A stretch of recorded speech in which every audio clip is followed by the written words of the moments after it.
issued a severe thunderstorm warning for northwestern Greene County, Montgomery County, until 3:45 p.m. At 3:01 p.m., severe thunderstorms were located along a line extending from near Tip City to near West Alexandria, moving southeast at 35 miles an hour. Hazard, 60 miles an hour wind gusts. Source, radar indicated.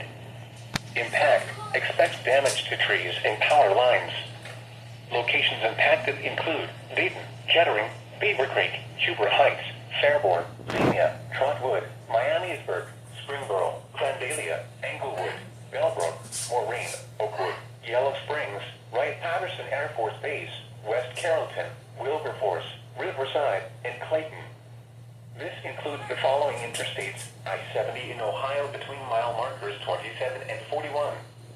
I-75 in Ohio between mile markers 41 and 65. Interesting. It's on my finger.